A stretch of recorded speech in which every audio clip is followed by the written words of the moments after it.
Hello, everyone. This is Jeanette Gass from IASP, and I would like to welcome you to today's webinar on multimodal pain programs for hand surgery. This is one in a series of webinars related to the 2020 Global Year for the Prevention of Pain. Before I introduce our first speaker, I wanted to bring your attention to some information that appears on these slides.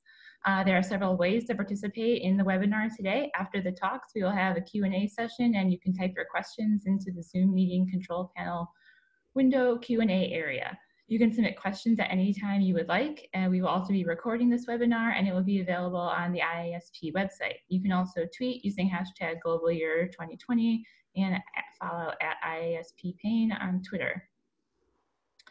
Now I would like to introduce our first speaker, Dr. Nelson. Dr. David Nelson is a hand surgeon in private practice who has been a member of IASP since 2002. He has presented widely on multimodal pain programs that he has used for about 26 years, with opioids rarely being used after hand surgery. He is the director of the San Francisco Bay Area Hand Club and on the editorial board of the Journal of Hand Surgery for 28 years. He has an engineering degree and is on the board of directors for the Hand and Wrist Biomechanics Symposium. He is the chair of the Patient Safety Subcommittee for the American Society for Surgery of the Hand. Dr. Nelson, over to you. All right, thank you, Jeanette. Our program is multimodal pain programs have proven effective in hand surgery. And I'm pleased to have two excellent hand surgeons who've been working in pain for a long time here with me. So I'm the chair, and she talked about me. Our first speaker will be Nick Poulos. He's at the Mayo Clinic. He's going to talk about pre-op strategies. Asif Ilyas is at the Rothman Ortho Institute, and he'll be speaking on intra-op strategies. And I'll play cleanup matter, and I'll be looking at a perioperative program that I've done and two studies that I've done. Now, we all know pain is a complex entity. It has mental aspects, it has physical aspects, and it's a complex mechanism. It's not a simple response to the pain coming up to the brain. This gives us many opportunities to interfere with the pain signal. Now, the question is, why do we have such a problem in the United States? What is the standard in the US, and how do we get here? Now, surgeons in their training simply focused on surgery, and they ignored pain. Basically, we all were taught that all surgery hurts, good patients don't complain, so be a good patient. And we ignored pain. And we started off our post-operative prescription with what we were trained to give. We really didn't give it any thought at all. And then what we did is we gave all patients enough opioid pills so no patient ever called on the weekend. And we ignored the consequences of our action. And a result of our actions was every patient got more opioids than any patient needed. And this is not just my personal perspective, but I've given many talks. And I've interviewed doctors, asked why are they giving so many? And this is the most common explanation. And it is the standard in the United States. Now, a lot of people want to blame pain as the fifth vital sign. You remember that James Campbell gave a talk at the American Pain Society. It was his presidential address. And he wasn't really saying we should have this as a vital sign. He was making the point pain is ignored, and it's almost as if it's a fifth vital sign. So people like to blame this. People like to blame the marketing of OxyContin. If you remember, there was a letter to the editor by Porter and Lake in 1980 and said in hospitalized patients, development of addiction is rare. And Purdue used this widely, and people want to blame the marketing of OxyContin. But no self-respecting doctor gets their pharmacological information from a marketer.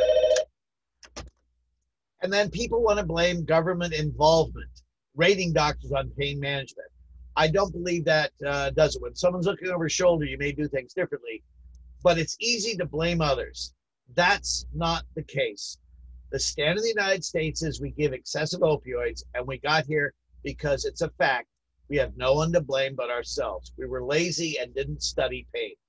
Well, we're going to address that today. And I want to present our first speaker, Nick Poulos, who has been working at the Mayo Clinic trying to change the standard in the United States. And I think he's done a really good job, and I hope you enjoy his talk. Nick, why don't you, I guess Jeanette's going to give a little introduction for you. Thank you for Sure. that. Yep. So thanks so much, Dr. Nelson, for that overview. I'll introduce Dr. Nicholas Pullis. Dr. Pullis is an orthopedic hand surgeon and microvascular surgeon with special interest in pediatric upper extremity injuries and congenital differences. His clinical focus includes using multimodal pain strategies to maximize comfort and minimize opioid use following surgery. As a hand surgeon in the U.S. Navy Reserves, Dr. Pullis previously served at Naval Medical Center in San Diego, treating sailors, Marines, veterans, and their families. Dr. Pullis has authored several journal articles and book chapters on the treatment of adult and pediatric upper extremity conditions. He is a candidate member of the American Society for Surgery of the Hand and the American Association for Hand Surgery. He is passionate about resident education, mentoring, and training the next generation of orthopedic and hand surgeons. Thank you. That's quite the introduction. So I'm tasked with the front end of this talk, which is preoperative counseling. And I had the title before I even made the talk, which was a surgeon's penance for years of overprescribing. Because for those of you, you know, the stereotype, of course, is that surgeons don't want to be in clinic and they want to be in the OR all the time. And we're learning how important the clinical part is here. So the most common thing that I do as a hand surgeon here at the Mayo Clinic currently is actually distal radius fractures. And I've listed out here the complications of distal radius fracture surgery in order and proportional to how often we see them. But if you add opioid misuse, it's literally off the screen in terms of how big of a problem this can be for our patients as a complication.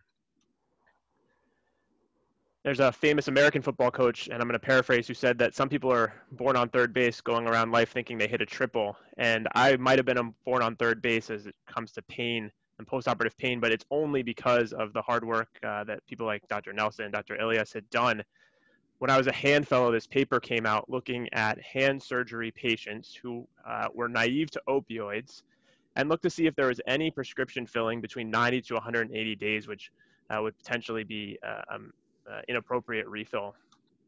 And 13% of the hand surgery patients ended up refilling a prescription after 90 days who hadn't taken opioid the year before their surgery. And there's really not a great reason that any of the procedures we're doing should lead to this finding. Dr. Nelson referenced this article, and when I was a resident, I still heard my attendings on different services tell their patients in the hospital, it's okay, you won't have problems with opioids because you're in real pain, you had real surgery. And of course, this cascade of events, the fifth vital sign, the JCO standards that Dr. Nelson just talked about, and of course, sort of some of the policies we have in the US in terms of how we can prescribe opioids, the inability to call them in and needing to give patients a written prescription made it so it's very standard, I think, for people to give 30 pills or thereabouts for hand procedures. Again, we can't point the finger at anybody else, right? The problem is us. We were sort of protecting ourselves while we were potentially harming our patients. It's not that hand surgery and orthopedic surgery is not painful. Hand surgery and orthopedic surgery is some of the more painful ambulatory procedures that are done in surgery centers. And it feels good to be a hand surgeon because I think hand surgery has really been on the front lines of this for a long time. And here's an article from 8 years ago now that looked at their own group. I think this was down in Iowa. Again, they were prescribing largely 30 pills for patients following upper extremity surgery. And then they decided just to ask the patients how many they were using. And nearly half were using 0 to 5 and 3/4 were using 15. And you can see the number of patients who actually use 30 or more is extremely low. Dr. Ilias, of course, has been on the front lines of this as well. This is broken up more by procedure type, right? Why give 30 pills for every procedure, whether it's a distal radius fracture or a trigger finger? And so looking and seeing that even in the soft tissue procedures, you know, the number might be closer to 5 pills. And the number of days is also important. It's only 1 or 2 days that these patients really suffer, you know, are having pain that they think they need to take an opioid. The good news is that surgeons are teachable. So this was a study from down the road in Minneapolis where they educated the surgeons about prescribing patterns and gave them a protocol, a better postoperative protocol for their patients. And it turns out that the surgeons responded. They prescribed less opioids than they were prescribing before. And then when they followed this up 8 months later, they were still prescribing less opioids. So we're teachable and we can maintain what we've learned. And this was just recently repeated out of the Hospital of Special Surgery. same idea, give some education to the surgeon about pain, and the surgeon will respond, and those responses are sustainable. One thing that really happened and helped me in my practice is that as I was sort of becoming an attending hand surgeon, the lay press was picking up on the opioid crisis. And this was really helpful because this really primed all of our patients to be receptive to us trying to help them have a pain limited pain after surgery and minimizing opioids at the same time. As far as preoperative counseling goes, Dr. Ilias put this study out looking at carpal tunnel release patients, a randomized controlled trial. This was preoperative counseling on the day of surgery and just giving them a form and the surgeon discussing with the patient before surgery what they should expect after surgery and what to do if they have pain. And it addressed some really important things. One, reminding patients about what they were hearing in the lay press and that we acknowledge that opioids were a problem in our society, encouraging the use of non-opioid pain medications afterwards, but then also allowing the patient to know that if they're having any issues, they should reach back to their surgeon, that we are there for them to help them through this postoperative process, and giving them some expectations about how long they should be experiencing a pain that may require an opioid for them. And what his group found is that not only were the number of opioids consumed decreased, but the number of days that the patients required opioids also decreased. And this didn't really change the pain level. You can see the pain level is the same on the left, but the sheer number of pills that patients consumed decreased with this intervention preoperatively. Expanding the group to look at all upper extremity surgeries. Again, a randomized controlled trial. Now on the day of surgery, watching a 5-minute video. Again, reassuring patients that what they're hearing in the press about opioids is true, that we can get them through with a multimodal pain regimen, and that we're there for them as surgeons if they have any questions. And what they found is that the number of opioids consumed, of course, decreased again. So sort of validating the previous study, now with a larger group incorporating more surgeries. And again, the number of days of opioid consumption decreased as well. At the Mayo Clinic, we developed a project, program, quality improvement project, which we call the Hand Surgery Enhancement Recovery Optimization Project. The S is silent, or it's missing. It's a multidisciplinary quality improvement project that we had here. We started this about 1.5 years ago, and we had several goals. Number one, we wanted to decrease admission rates, and this is a little embarrassing, but we were admitting patients because we were afraid they were going to have postoperative pain following distal radius fractures. We wanted to reduce their opioid consumption, of course, satisfy patient expectations, and then standardize our practice patterns. So a real quality improvement project. Of course, I want to turn your attention to the first two, decreasing the admission rates and reducing the opioid consumption. So what did we do? What were our methods to try and achieve these goals? So the first step was intervening at the first time that the patient might be prescribed an opioid. So we discussed with the ED staff their pre-op opioid prescriptions that they were being prescribed as they left the emergency department. We wanted to provide them some reassurance that they were going to be okay after surgery. So we had them meet with our hand therapist to discuss one-handed ADLs and answer any questions they might have about how to get around the house and do the things that they need to do after surgery. We talked with our anesthesia colleagues about a multimodal pain regimen. We still use blocks and catheters pretty frequently, and I know Dr. Nelson has has evolved on that as well. We wanted to anticipate the disposition issues. You know, obviously the number one intervention to getting the patients home was really just to have tell the surgeons to send them home, but making sure social work reached out and that there were no reasons that the patient, that we could anticipate causing a bounce back from the patient. And then managing patient expectations, and this is really the preoperative counseling part of it. We're really fortunate at the Mayo Clinic because we have a good number of resources for patient education. And so we were able to create a packet, getting ready for surgery, distal radius fractures, that we gave to every patient in the emergency department that interfaced with our team. And it discussed several things: getting ready for surgery, what to expect on the day of surgery, managing their pain after surgery, and what to expect after surgery. Again, providing the reassurance that you know, we've seen a lot of people go through this process. Here's what to expect. We're here to help you if you need anything. And our preliminary results were really encouraging. So it turns out that 1/4 of our patients end up taking no opioids post-operatively, and another 25% take 1 to 5 pills. So nearly half the patients take 5 pills or less of oxycodone, and only a third take more than 10. So the idea that you need to prescribe 30 pills for hand surgery, I think, is probably pretty bunked at this point for most procedures. And distal radius, I would argue, is probably one of the more uncomfortable procedures that we do. So a couple takeaways. Hand surgery is certainly a pain generator, but surprisingly little narcotic is required to keep patients comfortable. And preoperative counseling is the key to all of this. And our patients are primed now to want an opioid-sparing postoperative pain regimen. Our job is to counsel them that we can help them achieve this goal. Thank you. Great, thank you so much. That was very interesting. Our next speaker today is Dr. Asif Ilyas. Dr. Ilyas is a board-certified orthopedic surgeon with a certificate of added qualification in hand surgery. He is a member of the Rothman Orthopedic Institute and professor of orthopedic surgery at Thomas Jefferson University in Philadelphia. He is also a past president of the Pennsylvania Orthopedic Society and current president of the Rothman Orthopedic Institute's Foundation for Opioid Research and Education. He specializes in hand, wrist, elbow, and orthopedic trauma surgery and has a particular interest in fracture surgery, nerve injury, opioids, and pain management, and orthopedic surgery. He is considered an expert in opioids and surgical pain management, as well as the newer, safer opioid-sparing technique, wide-awake hand surgery. He has an extensive research portfolio and has published over 150 scientific studies and papers, authored several textbook chapters, and served as editor and reviewer for multiple journals and textbooks.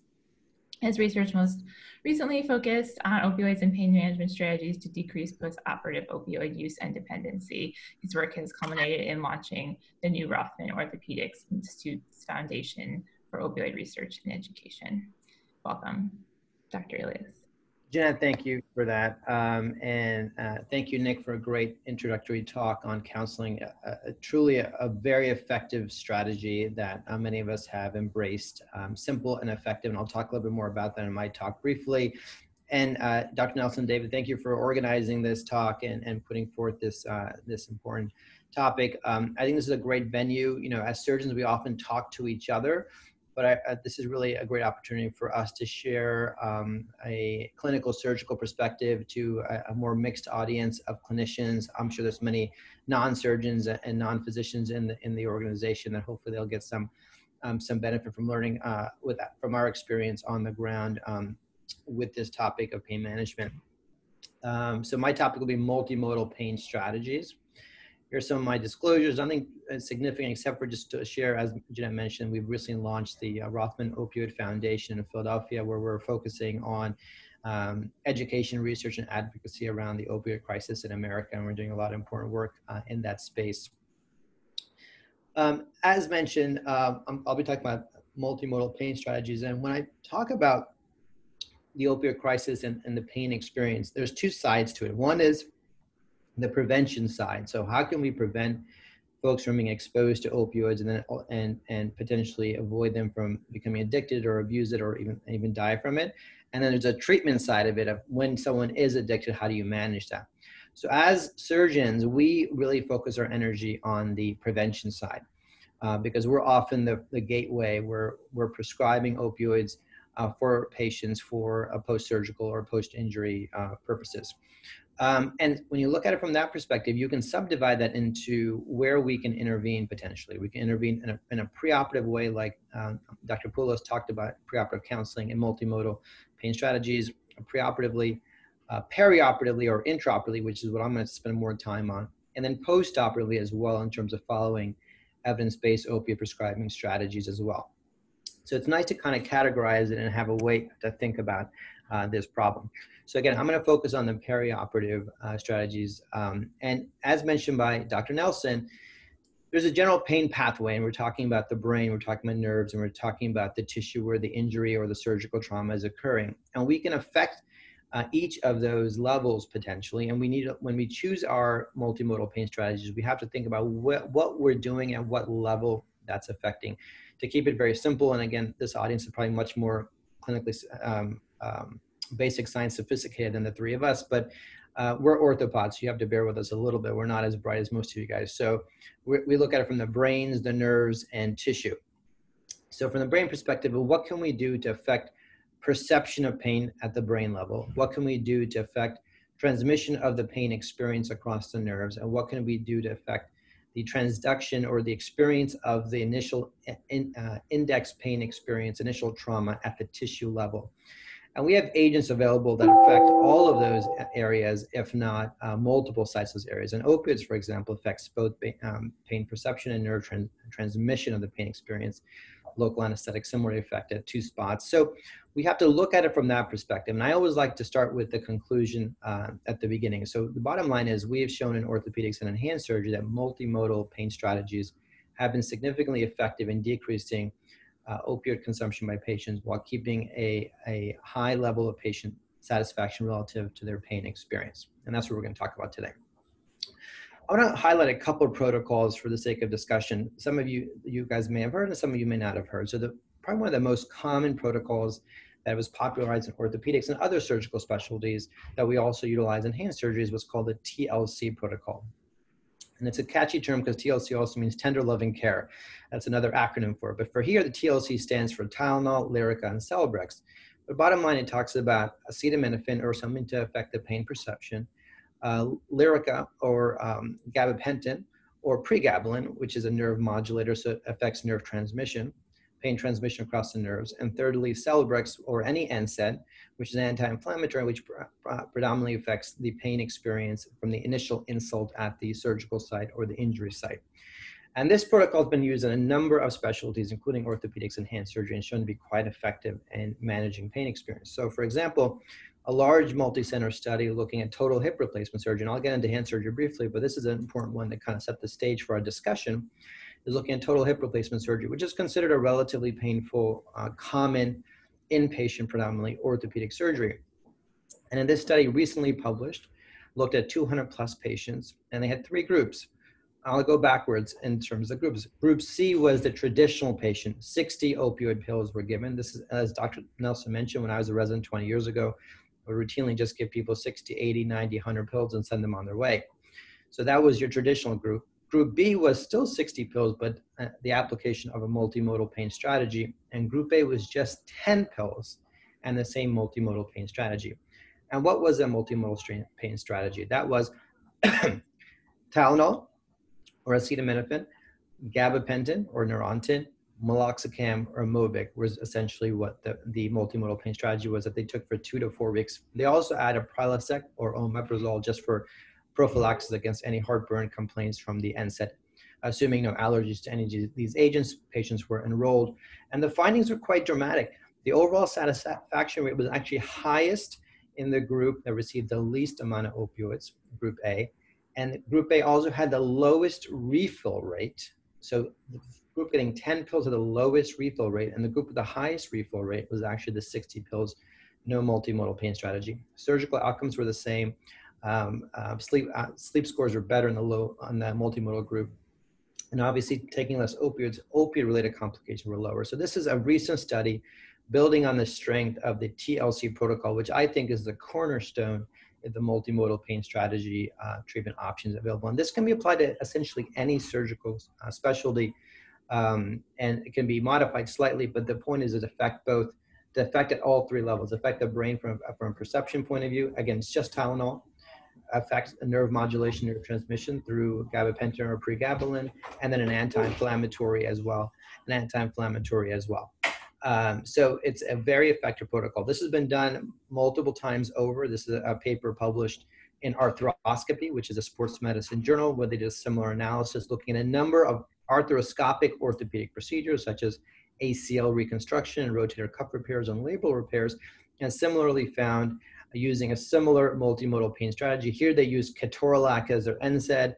They again use gabapentin, again use acetaminophen, and they found similarly when they compared their 2 populations, significant decrease in their pain experience and opioid consumption compared to the control group. So again, proven multiple times over. So let's go to hand surgery, which is a focus of what we're doing today. And let's look at some studies and what we can glean from the hand surgery literature. So first of all, for the indoctrinated attendees, when people say hand surgery and they don't know much about surgery or orthopedics or plastics, I always wonder what they think we do. Sometimes I think people think we're some kind of cosmetic surgeons for the hands. And indeed, maybe we do occasional cosmetic stuff or stuff for aesthetics, but really it's a fairly trauma-heavy specialty.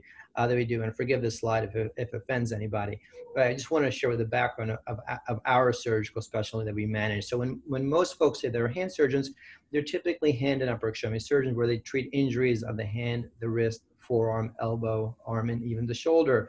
And typically these surgeons hail from the specialties of orthopedics, plastic surgery, and general surgery, typically.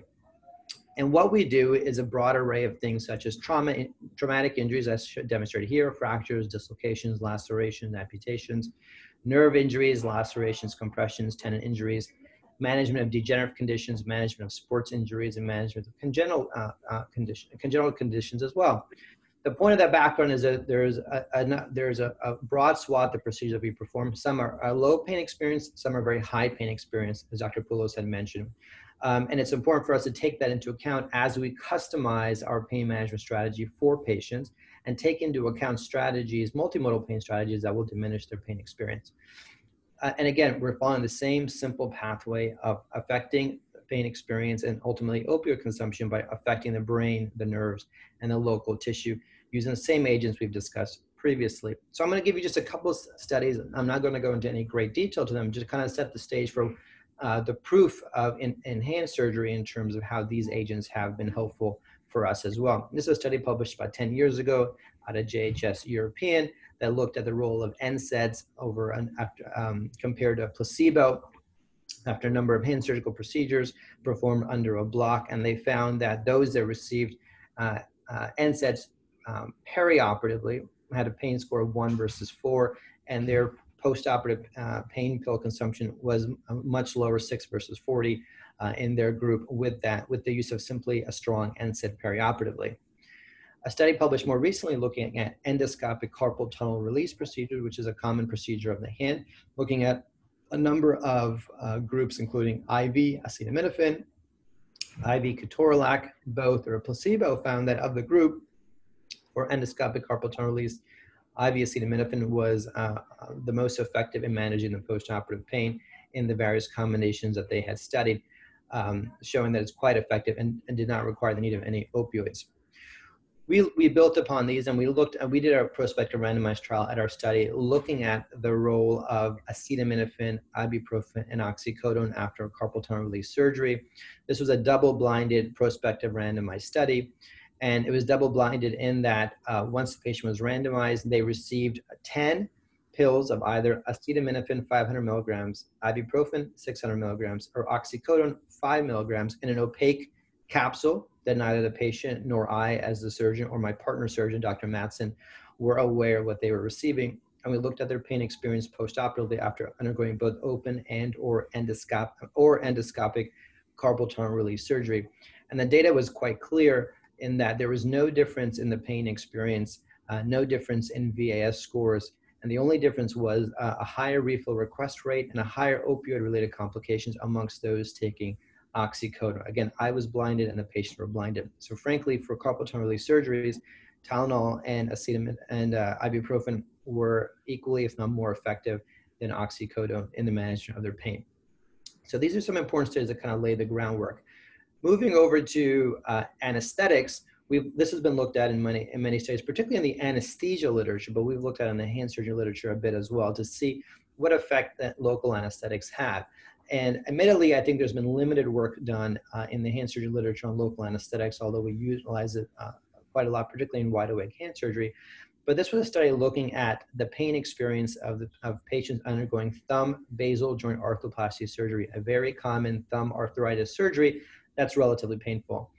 And we looked at the use of Marcaine and what the timing of the placement of Marcaine, how it affected patients' postoperative pain experience. And this speaks to, again, the pain pathway and how we can affect it by either slowing it or diminishing, slowing it from a transmission perspective to the nerves, or diminishing it at the site of tissue injury. And what we found was that when patients were pre-injected prior to incision, as compared to post-injection after essentially the surgery was completed, that there was a significant difference in both the pain experience. VAS was 2.7 versus 1.4, and then the utilization of opiates in recovery in the PACU, a 1/3 decrease. So again, pre-injecting patients resulted in a much greater pain experience immediately post-operatively. This was a short period study looking at just the first 24 hours on purpose. There's also been a lot of work done around Exparel, and we too have studied Exparel to see what value it has. For those who don't know, Exparel is a liposomal version of Marcaine or bupivacaine, and it's meant to be a long-acting agent as it is slowly dissolves in their liposomal form to give you anesthetic relief, analgesia, I should say, for anywhere between 2 to 3 days is what the manufacturer says. So we looked at this and see what benefit it would have in the surgical site of distal radius fracture surgery. Again, probably one of the most common fracture surgeries that we perform. And we injected the surgical site.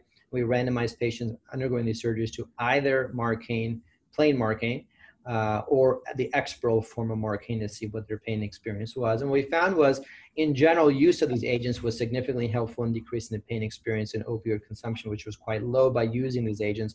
And Exparel did have a slightly decreased pain experience and opioid consumption early, but we did not see the long-term benefits necessarily of Exparel versus Marcaine. And that's a separate discussion from a cost-benefit analysis, if that makes sense, to use Exparel relative to Marcaine with a shorter than reported benefit window. Nonetheless, what the study still showed is that it had some advantage early on, but more importantly, it did a great job controlling pain and minimizing opioid consumption.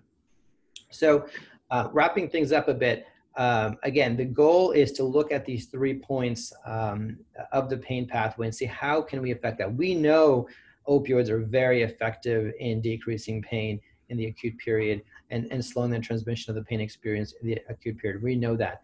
But we also know the downsides of of exposing opioid-naive patients to opioids, the potential risk of diversion, abuse, addiction, and even death. So the goal is to provide a high quality pain management experience while minimizing the reliance on opioids. So what do I do? What do many of us do? What are some recommendations? Well, the strategy, again, using the pre-op, intra-op, and post-operative approach to minimizing opioids is the following.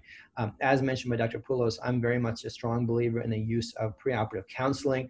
As in the study we published, I have all of my patients watch a 5-minute video on the opioid crisis, understanding how opioids work, and then receiving my recommendations of how to manage their pain through this video. And for those clinicians who are watching, this is a very simple way to do this. It's hard for all of us to sit down and to talk with patients over and over again on a busy surgical day or a busy office day on this. But if you create a medium like I did with the video or other similar things where they can watch something for a few minutes and you can impart that data to them, that experience to them, it's very helpful. And I routinely get very high praise for this from my patients because frankly, patients and people are comfortable watching videos and they like watching videos more than reading things. And I've dubbed them in my own words and provide the data, the information I want them to know. And in the video, I should just share with you is that I'm not attacking opioids necessarily. Opioids are critical in a lot of what we do, but it's about how to consume it in a safe way and how to use better, safer alternatives first, and then really reserve the opioids for when you need them. And so they start their surgical experience with this training, which has been shown now multiple times over, really has a significant effect. As Dr. Poulos mentioned, our 2 studies showed, I think, 2/3 and 50% voluntary reduction of opioids by just having this preoperative counseling. Intraoperatively, I never cut skin without injecting a local anesthetic first, never. If I'm doing wide awake surgery, I use lidocaine 1%, and I use that because it is fast acting. For any case where the patient is asleep, I always use Marcaine 0.5%. That gives you a longer acting analgesia. So I never cut skin until that's done first. Many surgeons will inject post-surgery. I think that's a less effective way to help the patients, much more effective. And it's been shown again many times over, particularly in the anesthesia literature. It's better to inject and anesthetize pre-incision. Again, for patients that are asleep, I will routinely also have the anesthesiologist provide intravenous ketorolac unless there is a renal or allergy reason why the patient can receive it. And for also even higher pain surgeries, I'll have them also give intravenous acetaminophen intraoperatively. Post-operatively, all my patients are placed on acetaminophen and ibuprofen, both Q4, assuming no allergies or issues with GERD. If it's a high pain case, instead of ibuprofen, I will write for Toradol or ketorolac instead.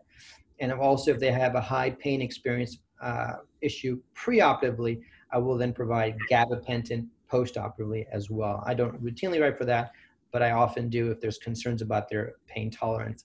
Lastly, I've gone from writing 30, 40 pills of oxycodone after every surgery I do to writing only 5 pills for just about every surgery I do, if at all.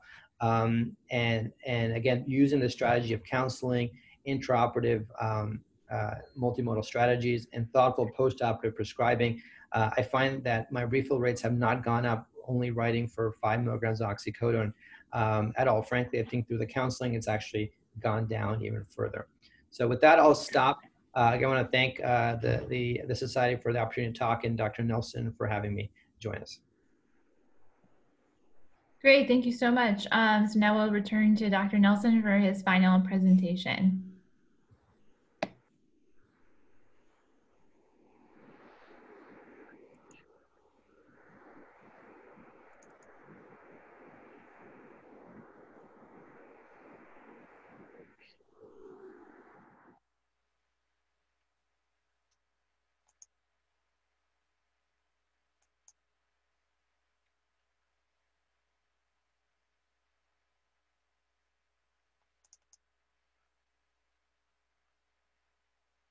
While we're waiting for this to get set up, I want to just encourage everyone to enter questions into the Q&A box for our speakers if you have them. We can hopefully have some time at the end to answer some questions, but if not, we can hopefully answer them via text inside the Q&A box. While Dr. Nelson is loading up his talk, I see a couple of questions in the chat. I don't mind talking about one real quickly because I think it's relevant to what we talked about. Someone asked about paracetamol. In the States, we tend to use acetaminophen, but indeed paracetamol, I know internationally, is used often more commonly. And I would infer and extrapolate that the success we see with acetaminophen would be equivalent to the use of paracetamol. Here we go, finally. Sorry for this delay. We practiced this beforehand, and I still managed to be slow in the pickup. Thank you, Dr. Ilyas, both for your talk and then to try to pick up the slack there, and as well as Dr. Poulos. Thank you for your talk. So my talk is going to be multimodal pain programs have been proven. And I'm going to review 2 studies in perioperative pain management that I've done. Now, the research goal was to test a multimodal perioperative pain program and to test if presenting the data to surgeons could really create change. Now, the question is, how can you compare approaches? Well, first of all, you need an index surgery. That is a surgery that's a common surgery that everybody does the same way and that is moderately painful. So it's actually testing your pain program. And then we wanted to test a prototype pain program. It had to have a simple outcome measure so that physicians outside of academic institutions could follow their patients without putting out a lot of time in this. And then allow surgeons to compare the results over all of their surgeries that they do.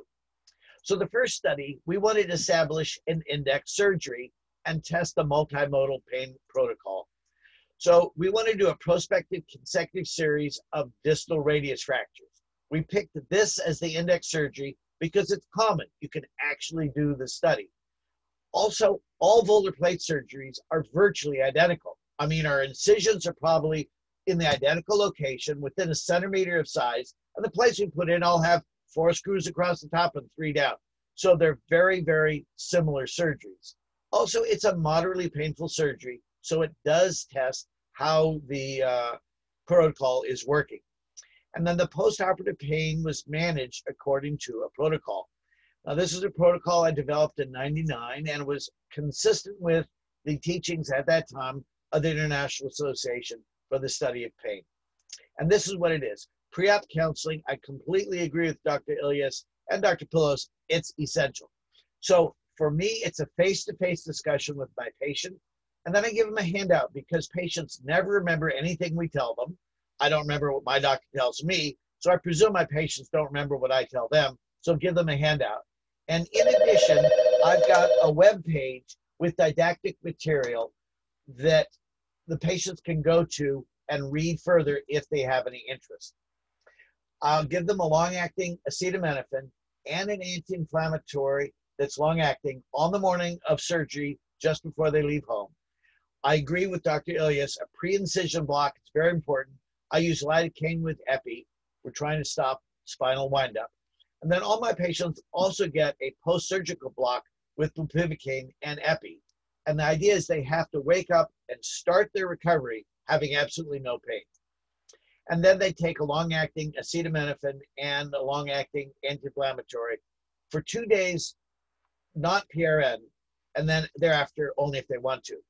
And our measurement was we gave them hydrocodone acetaminophen for breakthrough pain, and we simply counted the number of pills they took. I also did a post-op day 1 follow-up telephone call to see how they're doing. And it's a simple outcome measurement. I simply asked the number of rescue medications, which in this case is hydrocodone, taken in 10 days. Now, I want you to note that the outcome measure is patient-centric. Only the patient decides if they're having enough pain to require opioids. The doctor's opinion is not involved. Now, 72 patients were eligible for the study. There were exclusion criteria, and you can see why. So 59 patients were entered into the study. Now, the simple outcome measurement was the average number of hydrocodone taken within 10 days. And that was it. Less than 1 pill was the average. In fact, 72% took none. At the time, we were fairly surprised at this because most practices were giving 30 or 60. I had one practice giving 160 pills that I'd interviewed. So this was rather surprising, but it was absolutely the result. Now, I knew a lot of people wouldn't believe me, so we had a study validation. I had a senior orthopedic surgeon who's not part of my practice, who doesn't belong to the IASP, and doesn't particularly believe in pain management, reviewed my study data. And what he did is we looked at the logbook. It was a consecutive series. I wasn't cherry-picking cases. The charts were reviewed to find the database that the study was based on was correct. And then we actually called some patients from my office to verify that, in fact, the data in the chart was correct. And all this was correct. That the average was less than 1 hydrocodone in 10 days, and 72% of my patients took none after a radius fracture.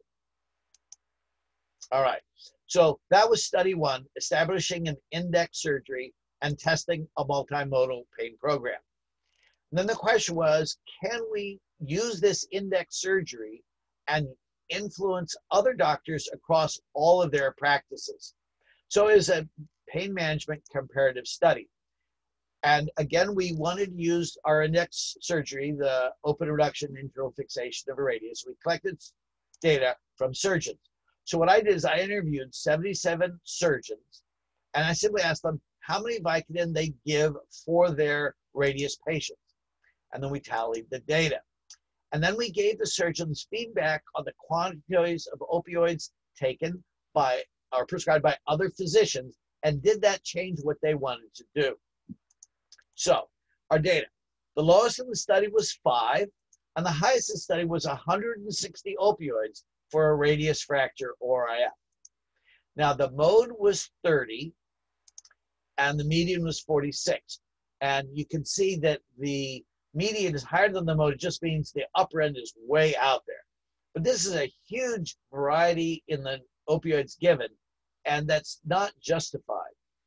Then 3 weeks later, I called each surgeon and then discussed with them where they were on this line, and did they feel that based on what other surgeons were finding for this index surgery, did they want to change? So where they were in the study, strategies used by surgeons on the low end, what were they doing to get satisfactory results with low ends, and then ask if they're going to change. And it was interesting, 40% just by having entered into the study had already begun to change or had planned to decrease their opioid prescription, or they changed to less addictive opioids, and they're beginning to use a multimodal approach. It's also interesting that 6% saw no need to change at all. Some people's ignorance is exceeded by their desire to remain so, and 45% were undecided. So, for those of you who do research in the basic chemistry or basic physiology, I wanted to tell you that based on the results of these 3 surgeons, multimodal pain programs have proven effective in the clinical world using hand surgery as a model. And on study 1, we established an index surgery, distal radius fractures, and all surgeons can compare what they do, and hopefully that will change what they do in all of their surgeries. We tested a multimodal pain protocol. And in study 2, we did a comparative study, and we found that the feedback to surgeons generally was effective. And we don't want to change their prescribing patterns only for the index surgery, but the index surgery allows a comparison between all practices, because some people may do more surgery of one kind or another, and they might feel that these protocols aren't applicable to their practice. However, if we use an index surgery, they all know that other surgeons are able to get excellent results with other approaches. And we found that indeed the feedback to the surgeons was very effective. That's the end of my talk. We have now time for questions and discussion with the faculty. Great. So I think we have a few questions in the Q&A box. If some other people have questions, please do continue to type them. So one of the questions we have here is, do you think there's value to screen for neuropathic pain if the person has pre-elective surgical pain, and does this change your management plan? Dr. Ilias, why don't I have you, do you feel like taking that one on? Sure, that's a great question. We've been having this discussion in orthopedics and hand surgery now for a while, is what kind of, let's just say, psychiatric evaluation, although this is not exactly a psychiatric question you're asking about neuropathic pain, but what kind of other evaluations, such as psychiatric evaluation, should we be doing with our patients preoperatively? Certain specialties, so say like bariatric surgery, does a very careful psychiatric evaluation of patients, see if they'll be able to be compliant with a post-operative regimen and pain regimen. I'll be the first one to admit we're not doing that now. I think there's definitely a space to have that discussion with patient, evaluation of patient, and maybe even formalize that process. I admittedly use a more kind of gestalt approach, in that I feel that the patient has a high pain experience to begin with. Treating a high volume of patients, you get a good sense of where people live. And if those patients are concerning for a neuropathic pain, the strategy will be different. And probably the primary tool that I use in terms of adjusting my pain management strategy is the addition of gabapentin with those patients peri and post-operatively. And I think there's a question saying how long do I use that for? And the answer is about 4 weeks. And I can go up and down from that. I would say minimum of 2, but definitely 4. And if necessary, I'll go longer. And with the gabapentin, I'll start at, my goal is 300 TID, and I'll build up to that, 300 the first day, 300 BID the second day, 300 TID the third day, and I'll keep them at that level. And there's room to go up from there as well, if so deemed. Thank you, Liz. Yeah, so the kind of a follow-up question to those, one of our other attendees has asked if you ever use ketamine in multimodal analgesia. Nick, you're nodding your head. You want to handle that? Yeah, that's also a really good question. And also, when to give that. Not so much in sort of the procedures we're talking about today, but I think for some of the brachial plexus patients we take who have really bad neuropathic pain, especially the ones who have avulsions from the spinal cord and that sort of unrelenting pain, we are working with our anesthesiologists and are starting a study, but we've been giving that intra-op for them. Absolutely. All right. We've got about 10 minutes left. I'd like to just add something to that. There are many tools in the toolbox of pain management.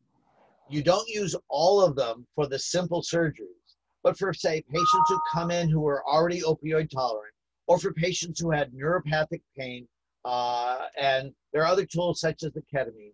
And what you need to do is learn what the tools are on the toolbox, and then for your particular situation, what tools do you want to use? Jeanette? Yeah, so another question we had is if you have a take on the preoperative use of paracetamol in order to minimize opioid use in postoperative pain.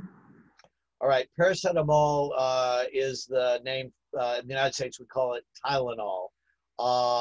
So Jeanette, can you say that question again?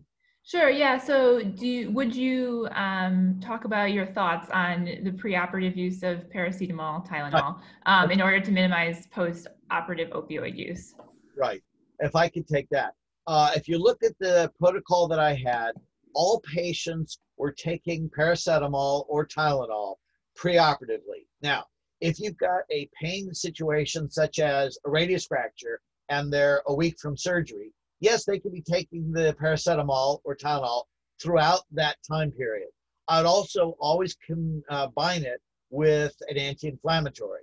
And I particularly prefer the long-acting paracetamol and the long-acting anti-inflammatories, so that'd be naproxen. And try to not get into the opioids preoperatively. But that's an excellent idea. There's no reason why you can't give it preoperatively. And people have asked me on my protocol, what works most? What's most important? Is it the counseling? Is it the pre-op paracetamol? Is the pre-op Aleve? Is it the pre-incision block, the post-incision block, the counseling afterwards? I can't tell you, but I can tell you this. If you do all of them together, it's extremely effective. The patients have very little experience of pain. They don't need very much in the way of opioids, and everybody is happy. I hope that answered your question. Jeanette? Yeah, so one of our other attendees has asked if you use an IV of tramadol for pain management in post-op cases. For post-op. Ilyas, would you like to field that? Tramadol, no. I do use tramadol as an opioid painkiller postoperatively. I typically, if I'm going to write for something, I write 5 of oxycodone. Some folks will voluntarily want something milder like tramadol. And if I need a refill ever, which is uncommon, then I use tramadol. But I don't do tramadol intravenous. I'm not sure if you even have that. Maybe even IV Toradol. IV Toradol we indeed do use quite regularly, and I'll do oral Toradol afterwards for 3 days if their renal function can tolerate it. And I'd just add, that's one of the tools in your toolbox, and you have to look at the whole toolbox. But very often you can give it PO at a much lower cost preoperatively and postoperatively. And I find if you do that, I don't need to give any of that intraoperatively IV. Back to you, Jeanette. Okay, so the next question we have is, do you use peripheral nerve blocks through anesthesia for more painful surgeries? And how does that change or not change your analgesic regimen? You want that, Dr. Polis? Yeah, so this will be a long discussion as well. So my wife's a regional anesthesiologist, so I go home every day and I'm encouraged to use peripheral nerve blocks. So we use them a lot here. I'd sorry back up a little bit. I do a lot of wide awake hand surgery too, and I think I'm a firm believer in that. So here we're going to be talking about procedures that are probably more painful than something you could do wide awake. But for distal radius fractures, I support them putting in peripheral nerve block. I think it gives them less opiate during anesthesia for the anesthesiologist to have to give them, usually monitored anesthesia care. And then I will actually, we've been doing a lot of catheters here. I don't know if that's the future. It probably is not the future, but we give them a nerve catheter that allows them 2 days of pain relief potentially. I think that's probably one of the good reasons that we were able to do so much distal radius fracture work with minimal opioids or no opioids is that if you get them through that first 2 days and their arm's still numb, it's uncomfortable, but it doesn't require opioids to combat. I know you have some good thoughts about that too, Dr. Nelson. Right. I think that's one of the tools in the toolbox. And for those of you who are not surgeons, I don't know if you recognize, if you give a patient a general anesthetic and then make an incision, their heart rate goes up, their blood pressure goes up, their GI tract slows down, their immune system is depressed. So the brain is processing the pain signal, even though the patient has a general anesthetic. So blocking the pain during the course of the surgery, whether you're using it from your incisional block, a deeper local block, or a regional block, that's a very useful technique. And if you don't block it, the patient will wake up. They did not have the physical experience of pain, but their body has gone through the emotional experience of pain. You want to block that if you can, and it's very easy. Our local nerve blocks of, say, lidocaine or marcaine are extremely effective. And whether you're doing it up at the brachial plexus or you're doing it down locally at the radius, doing a periosteal block, they all work very well. And it's an important part of something that you need to think of. Jeanette. Yeah, so we have probably one of our last questions here is, do you have a sense based on your research and the protocols you mentioned whether CRPS incidence post-radius surgery is lessened? All right, I'll take that one if I may. The IASP has the feeling that if you can prevent postoperative pain, you'll probably decrease the incidence of CRPS. We can't prove it, but that's been the impression. I'll tell you my practice in 30 years, I don't believe I've created a CRPS in any of my surgeries that I've done my perioperative protocol on. I have seen CRPS generated from other patients, other doctors' patients, but not in my own. So the short answer is yes. The long answer is we don't have absolute proof. Jeanette. Great. Yeah, actually, so it looks like we might have some more time. There's one other question. Do you give ketamine with midazolam if you're giving it post-operatively? Yeah. Either of you want to take that? Was one of you using ketamine? Nick, you want to take that one? Yeah. Once we start combining ketamine and midazolam, then we are well outside the realm of what I think we are educated on as orthopedic surgeons. And so if I think that I'm at that point, then I start asking for help. And indeed, the patients that are getting ketamine from us intraoperatively, we usually have a pain specialist who helps us with our brachial plexus, spinal cord avulsion sort of pain patients. I think that I know my limitations, and that's probably where I've reached it at that point. And I would say I completely agree with Dr. Polis that that's outside of my realm. And I think when you're getting there, using the help of an anesthesiologist who has an interest in this area is key. You don't have to think you do everything. You just have to have empathy.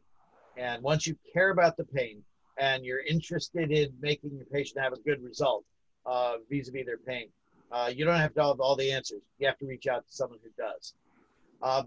We've got just a minute. I don't know if you want to try another one, Jeanette. I think there's only one question left, and I'm not 100% sure what this person is asking, but they're asking how the pain profile or performance in patients before and after the pain program, maybe how does it change? How does the pain profile change before and after with post-op or with preoperative counseling? I think that's probably what they're trying to ask about. I'm not quite sure what they're asking. Ilyas, do you feel you could address that?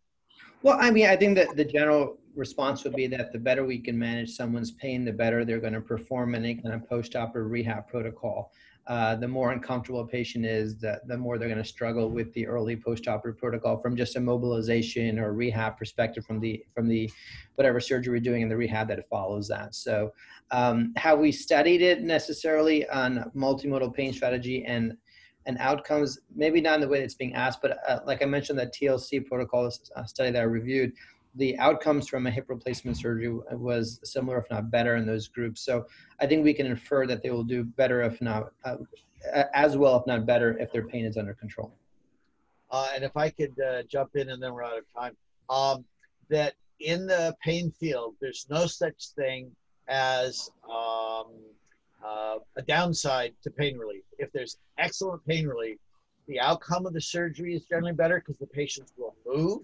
If it's then a thoracic surgery, they breathe more and they don't get atelectasis and PEs in their legs because they're moving. There's no downside to excellent pain relief And I think the patients, they like their doctor better, they do their therapy better, they go back to their life better. And that's been my experience over 30 years. And there's only upsides to excellent pain relief. Well, Jeanette, if I could do my ending, Dr. Poulos in the Mayo Clinic, Dr. Ilyas in Philadelphia, thank you for taking your time to prepare this talk, share your research and your insights with us and our audience. And I hope to the audience, what we're showing you is that in a real clinical situation, multimodal pain management works excellently. And the concept of long-term opioid use is out the window for hand surgeons. We should be able to do excellent pain management, minimal opioid use, and no long-term addiction. Jeanette, thank you for giving us the opportunity to address the IASP.